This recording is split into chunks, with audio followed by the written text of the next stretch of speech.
Item ಯಾವುದೇ ಇರಲಿ try ಮಾಡಿ ಆಚಿ ಚಿಕನ್ ಮಸಾಲಾ. ಆಚಿ ಚಿಕನ್ ಮಸಾಲಾ. ಈಗ ಈ ಉಪ ತಹಶೀಲ್ದಾರ್ ಕರ್ಮಕಾಂಡವನ್ನ ನೀವು ನೋಡ್ತಾನೆ ಇದ್ದೀರಿ. ಈಗ ಸೇಮ್ ಗ್ಯಾರಂಟಿ ನ್ಯೂಸ್ನ ಕ್ಯಾಮ್ರಾದಲ್ಲಿ ಈ ಬ್ರೋಕರ್ ಪರಶುರಾಮ್ ಪೋಲಕಾರ್ನ ಅಂದಾ ದರ್ಬಾರ್ ಸೆರೆ ಸಿಕ್ಕಿದೆ. ಗ್ಯಾರಂಟಿ ನ್ಯೂಸ್ ಕ್ಯಾಮ್ರಾ ನೋಡ್ತಾ ಇದ್ದಂತೆ ಬ್ರೋಕರ್ ಪರಶುರಾಮ್ ಅಲ್ಲಿ ನಿಂತೇ ಇಲ್ಲ, ಓಡೋದಕ್ಕೆ ಶುರು ಮಾಡಿದ್ದಾನೆ.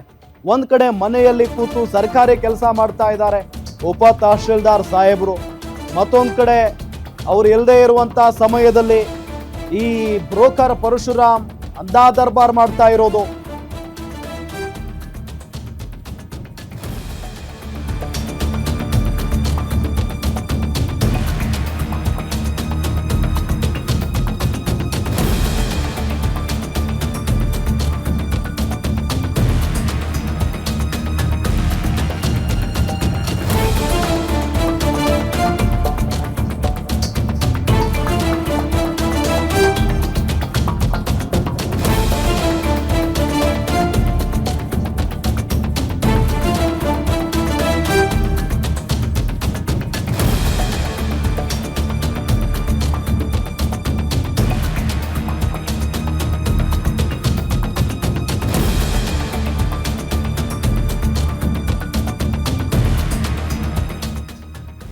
ನಾಡ ಕಚೇರಿಯಲ್ಲಿ ಬ್ರೋಕರ್ ದರ್ಬಾರ್ ಏನ್ ನಡೀತಾ ಇದೆ ಬೆಳಗಾವಿ ಜಿಲ್ಲೆಯಲ್ಲಿ? ಹಾಗಾದ್ರೆ ಡಿಸಿ ಸಾಹೇಬ್ರೆ, ಈ ದೃಶ್ಯವನ್ನ ಒಮ್ಮೆ ನೋಡಿ.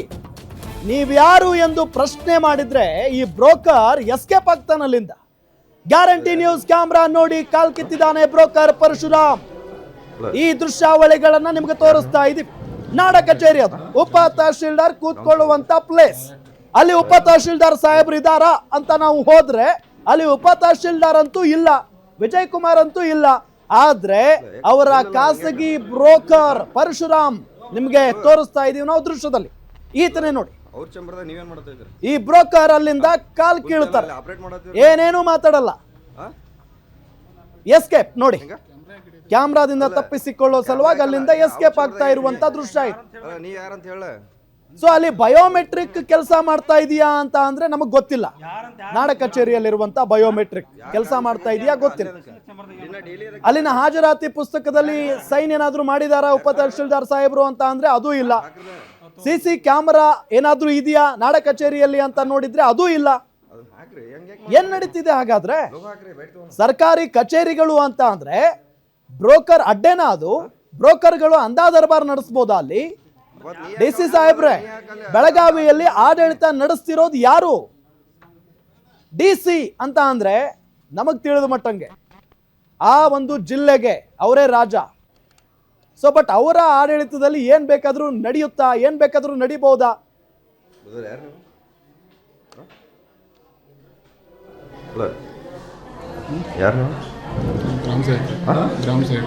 ಗ್ರಾಮ ಸೇವಕ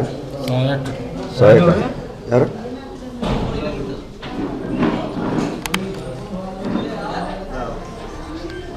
ಇಲ್ಲ ಹಂಗ್ಯಾಕ? ಅಲ್ಲ ಅವ್ರ ಚಂಬರ್ದಾಗ ನೀವೇನು ಮಾಡ್ತಾ ಇದ್ರಿ? ಕುಂತಿ ಅಲ್ಲ ಅಲ್ಲಿ ಆಪ್ರೇಟ್ ಮಾಡತ್ತೀರಲ್ಲ? ಹೆಂಗ ಅಲ್ಲ ಕ್ಯಾಮ್ರಾ ಯಾಕಲ್ಲ ನೀ ಅವ್ರ ಚಂಬರ್ದಾಗ ಯಾಕೆ ನೀ ಯಾರಂತ ಹೇಳ?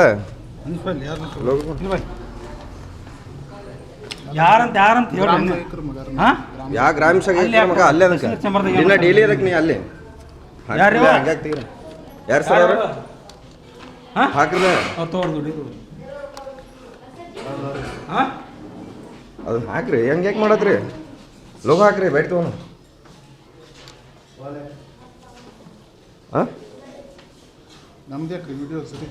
ನೀ ಯಾಕೆ ಅವ್ರ ಚಂಬರ್ದಾಗ ನೀ ಯಾಕೆ ಅಲ್ಲಿ ಅಲ್ಲಿ ಆ ಚಂಬರ್ದಾಗ ಯಾಕೆ ನೀ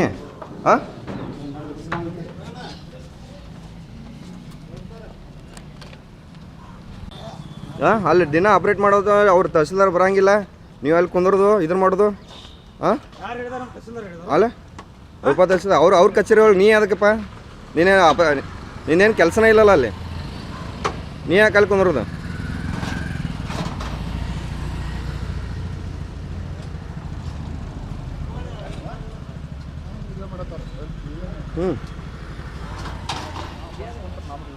ನೀವು ಬಂದು ಕೂತಂದು ದಿನ ಆಪ್ರೇಟ್ ಮಾಡ್ತಿಲ್ಲ, ದಿನ ತೊಗೊಂಡು ಹೋಗಿ ಇದು ಮಾಡ್ತಿರ್ತೀರಿ. ಅವ್ರು ಬರೋದೇ ಇಲ್ಲ, ನೀವು ಅವ್ರ ಕೆಲಸ ನೀವು ಮಾಡ್ತೀರಿ. ಹಾಂ ಎರಡು 2-3 ವರ್ಷ ಆಯ್ತು ನೀವು ಅಲ್ಲಿ ಕುಂತ. ನಿಮ್ದು ಏನು ಡೆಸಿಗ್ನೇಷನ್ ಏನೈತೆ? ಏನಿಲ್ಲ. ಹಾಂ, 2 ವರ್ಷದಿಂದ 3 ವರ್ಷ ಡೈಲಿ ಇದೆ. ಅವ್ರು ಬರೋದಿಲ್ಲ, ಅಲ್ಲಿ ಅಟೆಂಡೆನ್ಸ್ ಇಲ್ಲ, ಎಂತಿಲ್ಲ, ಏನಿಲ್ಲ.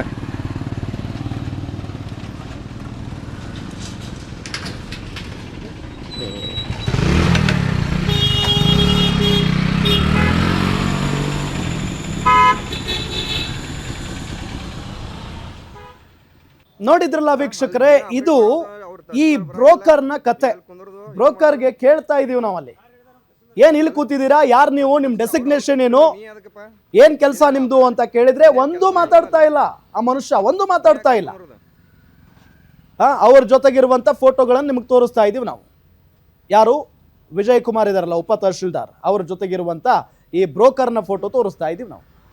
ಸೊ ಇದೇ ಬ್ರೋಕರ್ ನಮ್ಮ ಗ್ಯಾರಂಟಿ ನ್ಯೂಸ್ ನ ಕ್ಯಾಮೆರಾ ನೋಡಿದ ತಕ್ಷಣ, ಪ್ರಶ್ನೆಗಳನ್ನ ಮಾಡಿದ ತಕ್ಷಣ ಬೈಕ್ ತೆಗೆದುಕೊಂಡು ಅಲ್ಲಿಂದ ಎಸ್ಕೇಪ್ ಆಗಿರು. ಏನೋ ತಪ್ಪೇ ಮಾಡಿಲ್ಲ ಈತ ಅಂತ ಅಂದಿದ್ರೆ ಆತ ನಿಂತ್ಕೊಂಡು ನಾನು ಇಲ್ಲಿ ಕೆಲಸ ಮಾಡೋನು, ನನಗೆ ಈ ಡೆಸಿಗ್ನೇಷನ್ ಎಲ್ಲ ಹೇಳ್ಬೋದಾಗಿತ್ತಲ್ಲ ಈತ. ಡೈಲಿ ಇದೆ, ಅವ್ರು ಬರೋದಿಲ್ಲ, ಅಲ್ಲಿ ಅಟೆಂಡೆನ್ಸ್ ಇಲ್ಲ, ಎಂತ. ಎಸ್, ಇದೇ ವಿಚಾರಕ್ಕೆ ಸಂಬಂಧಪಟ್ಟಂತೆ ಡೀಟೇಲ್ಸ್ ಕೊಡ್ತಾರೆ ನಮ್ಮ ಬೆಳಗಾವಿ ರಿಪೋರ್ಟರ್ ದುರ್ದುಂಡಯ್ಯ. ನೇರ ಸಂಪರ್ಕದಲ್ಲಿ ಜಾಯ್ನ್ ಆಗಿದ್ದಾರೆ. ದುರ್ದುಂಡಯ್ಯ, ನೀವು ಆ ಕಚೇರಿಗೆ ಹೋಗ್ತೀರಿ, ಆ ಸಂದರ್ಭದಲ್ಲಿ ಏನಾಯ್ತು ಅಸಲಿಗೆ? ಜೊತೆಗೆ ಉಪ ತಹಶೀಲ್ದಾರ್ ಸಾಹೇಬ್ರು ಅಲ್ಲಿ ಇರೋದೇ ಇಲ್ಲ ಅಂತ ಕೇಳ್ಪಡ್ತಾ ಇದೀವಿ, ನಿಜಾನ? ಈತ ಯಾರು, ಅಲ್ಲಿ ಏನ್ ಮಾಡ್ತಾ ಇದ್ದ? ಸಂಪೂರ್ಣವಾದಂತ ಮಾಹಿತಿ ಕೊಡ್ತಾ ಹೋಗೋದಾದ್ರೆ. ಹೌದು ರಾಮ್ ಬಡಿಗೇರ್, ಏನಂತಂದ್ರೆ ಸರ್ಕಾರ ಸಾಕಷ್ಟು ಯೋಜನೆಗಳು ತಂದಿದೆ. ಅದೇ ರೀತಿಯಾಗಿ ಏನಂತಂದ್ರೆ ವೃದ್ಧರಿಗೆ, ಅಂಗವಿಕಲರಿಗೆ, ಜೊತೆಗೆ ಏನಂತಂದ್ರೆ ವಿಧೇಯರಿಗೂ ಕೂಡ ಒಂದು ಅನುಕೂಲ ಆಗ್ಲಿ, ಬಡವರಿಗೆ ಅನುಕೂಲ ಆಗ್ಲಿ ಅಂತೇಳಿ ಸಾಕಷ್ಟು ಒಂದು ಯೋಜನೆ ತಂದಿದೆ. ಅದಕ್ಕೆ ಸಂಧ್ಯಾ ಸುರಕ್ಷಾ ಯೋಜನೆ ಅಂತೇಳಿ ಈ ತರ ಹಲವು ಯೋಜನೆಗಳಿವೆ. ಅದಕ್ಕೆ ಏನಂತಂದ್ರೆ ಆ ಯೋಜನೆಯಲ್ಲಿ ಸುಮಾರು ಏನಂತಂದ್ರೆ 60 ವಯಸ್ಸು ಮೇಲ್ಪಟ್ಟವರು, ಅಂದ್ರೆ 60 ವಯಸ್ಸವರಿಗೆ 1,000, 65 ಮೇಲ್ಪಟ್ಟವರಿಗೆ 1,200 ರೂಪಾಯಿ, ಅಂದ್ರೆ 1,800 ರೂಪಾಯಿ ಪ್ರತಿ ತಿಂಗಳ ಒಂದು ಸರ್ಕಾರದಿಂದ ಅವರಿಗೆ ಬರುತ್ತೆ. ಅದಕ್ಕೆ ಮಂಜೂರು ಮಾಡೋರು ಯಾರಂತಂದ್ರೆ ಉಪ ತಹಶೀಲ್ದಾರ್ ಕೂಡ ಇರ್ತಾರೆ. ಏನಂತಂದ್ರೆ ಒಂದು ಸರ್ಕಾರದ ಒಂದು ಬೊಕ್ಕಸಕ್ಕೆ ಒಂದು ಕಣ್ಣ ಹಾಕಿ ಅಥವಾ ಕಳ್ಳಾಟ ನಡೆಸುವಂತ ಒಂದು ಘಟನೆ ಒಂದು ಬೆಳಗಾವಿ ಜಿಲ್ಲೆಯ ಒಂದು ಹಿರೇಬಾಗೇವಾಡಿ ನಾಡ ಕಚೇರಿಯಲ್ಲಿ ನಡೆದಿರ್ತಾರೆ. ಏನಂತಂದ್ರೆ ಸುಮಾರು ಸಾವಿರಾರು ಸಂಖ್ಯೆಯಲ್ಲಿ ಏನಂದ್ರೆ ಒಂದು ನಕಲಿ ಒಂದು ದಾಖಲೆಯನ್ನು ಸೃಷ್ಟಿ ಮಾಡಿ ಅಲ್ಲಿ ಏನಂತಂದ್ರೆ ಸುಮಾರು 20ರಿಂದ ಹಿಡಿದು 20 ವಯಸ್ಸವರು, 40 ವಯಸ್ಸವರೆಗೂ ಕೂಡ ಒಂದು ಪಿಂಚಣಿಯನ್ನು ಮಾಡ್ತಾ ಇದ್ದಾರೆ. ತಮ್ಮ ವ್ಯಾಪ್ತಿಯನ್ನು ಬಿಟ್ಟು ಬೇರೆ ಒಂದು ವ್ಯಾಪ್ತಿಗೆ, ಅಂದ್ರೆ ಅವರು ಹಿರೇಬಾಗೇವಾಡಿ ಹೋಬಳಿ ಬಿಟ್ಟು ಬೇರೆ ಹೋಬಳಿಗೆ ಬರ್ತಕ್ಕಂತ ಒಬ್ಬ ವ್ಯಕ್ತಿಗೆ ಕೂಡ ಅವರು ಏನಂತಂದ್ರೆ ಒಂದು ಪಿಂಚಣಿ ಮಾಡ್ತಾ ಇರ್ತಾರೆ. ಅದು ಏನೋ ಅವರು ಏನಂತಂದ್ರೆ ಯಾವುದೇ ರೀತಿಯಿಂದ ಅವರು ಕಚೇರಿಗೆ ಬರೋದಿಲ್ಲ. ಉಪ ತಹಶೀಲ್ದಾರ್ ವಿಜಯ್ ವಾಲಿಕಾರ್ ಎಂಬುವರು ಕೂಡ ಏನಂತಂದ್ರೆ ಅವರೇ ಈ ಹಿರೇಬಾಗೇವಾಡಿ ನಾಡ ಕಚೇರಿಯ ಉಪ ತಹಶೀಲ್ದಾರ್ ಅವರು. ಇವರು ಯಾವುದೇ ರೀತಿಯಾಗಿ ಸರಿಯಾಗಿ ಆಫೀಸ್ಗೆ ಬರೋದಿಲ್ಲ. ತಿಂಗಳಿಗೆ 3ರಿಂದ 4 ಬಾರಿ ಬರ್ತಾರೆ. ಅಲ್ಲಿ ಏನಂತಂದ್ರೆ ಯಾರೇ ಬಂದ್ರು ಕೂಡ ಆಫೀಸರ್ಗಳು ತಂಬ್ ಕೊಡ್ಬೇಕು. ಆದ್ರೆ ಸುಮಾರು 5ರಿಂದ 6 ವರ್ಷ ಆಯ್ತು, ಅಲ್ಲಿ ಯಾವುದೇ ಬಯೋಮೆಟ್ರಿಕ್ ಇಲ್ಲ. ಬಯೋಮೆಟ್ರಿಕ್ ಕೂಡ ಕೆಟ್ಟ ಹೋಗಿದೆ. ಅದಾದ ಬಳಿಕ ಏನಂತಂದ್ರೆ ತಾವು ಎಲ್ಲೇ ಮನೆಯಲ್ಲಿ ಅಥವಾ ಎಲ್ಲೇ ಇರ್ತಾರೆ, ಆದ್ರೆ ಇವರ ಕಚೇರಿಗೆ, ಅದು ಕಚೇರಿ ಇವರ ಕೊಠಡಿ ಒಳಗೆ ಯಾರೋ ಒಬ್ಬ ಖಾಸಗಿ ವ್ಯಕ್ತಿ ಪ್ರತಿದಿನ ಬಂದು ಕುತ್ಕೊಳ್ತಿರ್ತಾನೆ. ಹಾಗಾದ್ರೆ ಆ ಖಾಸಗಿ ವ್ಯಕ್ತಿ ಕೆಲಸ ಅಲ್ಲಿ ಏನು? ಇದೆಲ್ಲವೂ ಕೂಡ ಏನಂತಂದ್ರೆ ಗ್ಯಾರಂಟಿ ನ್ಯೂಸ್ ಸಂಪೂರ್ಣವಾಗಿ ಗಮನಿಸುತ್ತೆ, ಅವರನ್ನ ಹಿಂಬಾಲಿಸುತ್ತೆ. ಒಂದು ದಿನ ಏನಂತಂದ್ರೆ ಅವರ ಕಚೇರಿಗೆ ಕೂಡ ಅಲ್ಲಿ ಡೈರೆಕ್ಟ್ ಆಗಿ ಹೋದ ಸಂದರ್ಭದಲ್ಲಿ ಆ ಖಾಸಗಿ ವ್ಯಕ್ತಿ ಏನಂತಂದ್ರೆ ಉಪ ತಹಶೀಲ್ದಾರ್ ಕಚೇರಿಯ ಕೊಠಡಿಯಲ್ಲೇ ಕುಳಿತು ಪ್ರತಿದಿನದಂತೆ ಎಂದಿನಂತೆ ಕುಳಿತು ಆ ಕಂಪ್ಯೂಟರ್ ಆಪರೇಟ್ ಮಾಡೋದು, ಅವ್ರ ಕುರ್ಚಿ ಮೇಲೆ ಕುತ್ಕೊಳ್ಳೋದು, ಅದೇ ಕೆಲಸ ಮಾಡ್ತಿರ್ತಾನೆ. ಅಲ್ಲಿ ನಮ್ಮ ಕ್ಯಾಮ್ರಾ ಡೈರೆಕ್ಟ್ ಆಗಿ ನಮ್ಮ ಕ್ಯಾಮ್ರಾ ನಾವು ಅಲ್ಲಿ ತಗೊಂಡು ಹೋದಂತ ಸಂದರ್ಭದಲ್ಲಿ ನಮ್ಮ ಕ್ಯಾಮ್ರಾಗೆ ಅವತ್ತ ಸೆರೆ ಆಗ್ತಾನೆ. ನೀವ್ ಯಾರು, ನೀವ್ ಯಾಕೆ ನಮ್ ಕ್ಯಾಮ್ರಾ ಹಿಡಿತಾ ಇದ್ದೀರಾ ಅಂತ ಹೇಳಿ ಅಲ್ಲಿಂದ ಪರಾರಿ ಕಾಲ್ ಕಿತ್ಕೊಂಡು ಓಡಾಕ ಶುರು ಮಾಡ್ತಿದ್ದಾನೆ. ಹಾಗಾದ್ರೆ ನೀನ್ ಯಾರಪ್ಪ, ನಿಂದ ಇಲ್ಲೇನು ಕೆಲಸ, ನಿನಗೆ ಇಲ್ಲಿ ಕಿತ್ಕೊಳಕ್ ಹೇಳಿದವರು ಯಾರು ಅನ್ನುವಂತ ಒಂದು ಪ್ರಶ್ನೆ ಕೂಡ ಗ್ಯಾರಂಟಿ ನ್ಯೂಸ್ ವತಿಯಿಂದ ಮಾಡ್ತೇವೆ. ಆದ್ರೆ ಅದ್ ಯಾವ್ದಕ್ಕೂ ಉತ್ತರ ಕೊಡದೆ ಅಲ್ಲಿಂದ ಏನಂತಂದ್ರೆ ಕಾಲ್ ಕಿತ್ತು ಬೈಕ್ ಮೇಲೆ ಅಲ್ಲಿಂದ ಓಡಿ ಹೋಗ್ತಾನೆ. ಇದೇ ಕುರಿತು ಇವರು ಪ್ರಶ್ನೆ ಮಾಡಲು ಕೂಡ ಅಲ್ಲಿ ಉಪ ತಹಶೀಲ್ದಾರ್ ಕಾಲ್ ಮಾಡಿದ್ರು ಕೂಡ ಅವ್ರು ಯಾವುದೇ ರೀತಿಯ ಉತ್ತರವನ್ನು ಕೊಡಲ್ಲ. ಹಾಗಾದ್ರೆ ಹಿರೇಬಾಗೇವಾಡಿ ಹೋಬಳಿಯಲ್ಲಿ ಇರ್ತಕ್ಕಂಥ ಜನಸಂಖ್ಯೆ ಆದ್ರೂ ಎಷ್ಟು? ಮತ್ತೆ ಅದ್ರ ಜೊತೆಗೆ ಏನಂತಂದ್ರೆ ವೃದ್ಧರು ಎಷ್ಟು? ವೃದ್ಧರಿಗೆ ಬರ್ತಕ್ಕಂತ ಆ ಪೆನ್ಷನ್ ಅನ್ಯರ ಪಾಲ್ ಆಗ್ತಾ ಇರೋದು ಏಕೆ? ಈಗ ಅದಕ್ಕೆ ಸಂಪೂರ್ಣವಾದ ದಾಖಲೆ ಕೂಡ ಏನಂತಂದ್ರೆ ನಮ್ಮ ಗ್ಯಾರಂಟಿ ನ್ಯೂಸ್ ಅಲ್ಲಿ ಲಭ್ಯವಿದೆ. ಅವರ ಪ್ರತಿಯೊಬ್ಬರ ಆಧಾರ್ ಕಾರ್ಡ್ಗಳು ಕೂಡ ಇವೆ. ಇವರೇ ಪಿಂಚಣಿ ಮಂಜೂರು ಮಾಡಿರ್ತಕ್ಕಂಥ ವಿಜಯ್ ಕುಮಾರ್ ವಾಲಿಕರ್ ಅವರೇ ಸಹಿ ಮಾಡಿರ್ತಕ್ಕಂಥ ಮಂಜೂರು ಮಾಡಿರ್ತಕ್ಕಂಥ ಎಲ್ಲಾ ಪಿಂಚಣಿ ಮಂಜೂರು ಮಾಡಿರೋ ದಾಖಲೆ ಕೂಡ, ಸರ್ಟಿಫಿಕೇಟ್ ಕೂಡ ಇದೆ. ಹಾಗಾದ್ರೆ ಇವರು ಸರ್ಕಾರದ ಕಣ್ಣಿಗೆ ಮಣ್ಣೆರಚುವಂತ ಕೆಲಸ ಮಾಡ್ತಾ ಇದಾರ. ಇದಕ್ಕೆ ಮಾಡಲು ಕಾರಣ ಏನು? ಇವರಿಗೆ ಏನಂತಂದ್ರೆ ಏನಂದ್ರೆ ಒಂದು ಲಂಚ ಸ್ವೀಕಾರ ಮಾಡಿಕೊಂಡು ಜನರ ಹತ್ರ ಒಂದು ಹಣವನ್ನು ಪೀಕ್ಷಿಸುತ್ತಾ ಇವರು ಒಂದು ನಕಲಿ ದಾಖಲೆ ಕೊಟ್ಟು ಸರ್ಕಾರದ ಕಣ್ಣಿಗೆ ಮಣ್ಣೆರಚುವಂತ ಕೆಲಸ ಮಾಡ್ತಾ ಇದ್ದಾನ. ಕೂಡಲೇ ಏನಂತಂದ್ರೆ ಮೇಲಾಧಿಕಾರಿಗಳು, ಕಂದಾಯ ಸಚಿವರು ಎಚ್ಚೆತ್ತುಕೊಂಡು ಏನಂತಂದ್ರೆ ಹಿರೇಬಾಗೇವಾಡಿ ವ್ಯಾಪ್ತಿ ಇರ್ತಕ್ಕಂತ ನಕಲಿ ಏನಂತಂದ್ರೆ ಈ ಸಂಧ್ಯಾ ಸುರಕ್ಷಾ ಯೋಜನೆಗಳು ಸಾವಿರಾರು ಸಂಖ್ಯೆಯಲ್ಲಿದೆ, ಅವನ್ನು ತಡೆಯುವಂತ ಕೆಲಸ ಮಾಡಬೇಕು. ಕೂಲಂಕುಷವಾಗಿ ಪರಿಶೀಲನೆ ಮಾಡಬೇಕು. ಇದು ಸರ್ಕಾರಕ್ಕೆ ಕೋಟಿ ಹಣ ನಷ್ಟ ಆಗ್ತಾ ಇದೆ. ಕೂಡಲೇ ಎಚ್ಚೆತ್ತುಕೊಂಡು ಸರ್ಕಾರ ಕ್ರಮವನ್ನು ತೆಗೆದುಕೊಳ್ಳಬೇಕಂತ ಹೇಳಿ ಇಲ್ಲಿ ಜನ ಕೂಡ ಒಂದು ಆಗ್ರಹ ಮಾಡ್ತಾ ಇದ್ದಾರೆ. ರಾಮ್, ನಿಮ್ಮೂರಿನಿಂದ ವಿಶ್ವ ಮಟ್ಟದವರೆಗೆ ರಾಜಕೀಯ, ಸಿನಿಮಾ, ಸ್ಪೋರ್ಟ್ಸ್ ಯಾವ ಸುದ್ದಿಯೂ ಮಿಸ್ ಆಗಲ್ಲ. ಬರೀ ಸುದ್ದಿಯಷ್ಟೇ ಅಲ್ಲ, ಜೊತೆಯಲ್ಲೇ ಇರುತ್ತೆ ವಿಶ್ಲೇಷಣೆ. ಗ್ಯಾರಂಟಿ ನ್ಯೂಸ್ ನ ಸಬ್ಸ್ಕ್ರೈಬ್ ಮಾಡಿ, ಫಾಲೋ ಮಾಡಿ, ಕ್ಷಣ ಕ್ಷಣದ ಅಪ್ಡೇಟ್ಸ್ ಪಡೆಯಿರಿ.